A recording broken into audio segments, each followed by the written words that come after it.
যদি আন্দোলন হয়েছে এখানে কোনো বৈষম্য প্রয়োজন নেই।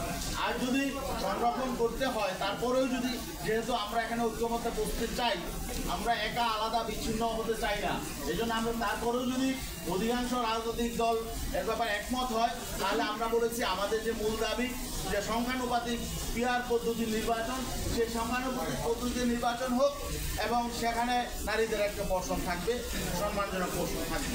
আমরা এটা বলেছি পুরুষের যেমন থাকবে নারীদেরও থাকবে।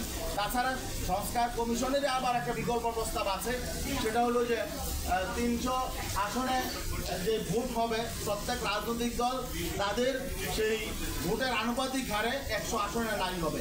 আমরা বলছি বিকল্প হিসাবে এটাও হতে পারে। বিকল্প হিসাবে যদি সংখ্যানুপাতিক নির্বাচন নিম্নকক্ষ উচ্চকক্ষে, সেটা আমাদের মূল দাবি, সেটাও যদি না হয় তাহলে বিকল্প হিসাবে সংস্কার কমিশন থেকে যে বিকল্প প্রস্তাব এসেছে যে সংখ্যানুপাতিক পদ্ধতিতে নারী আসন নির্ধারণ করা, আমরা এর সাথেও আমরা একমত আছি। তো সম্মানিত সাংবাদিক বন্ধুগণ, আজকে দ্বিতীয় পর্বের আলোচনা এখন লাঞ্চের বিরতি হবে এবং পরে লাঞ্চের পরে দ্বিতীয় পর্বের আলোচনা হবে, তারপরে ইনশাআল্লাহ সর্বশেষ আমরা আপনাদের সামনে বিক্রি করব।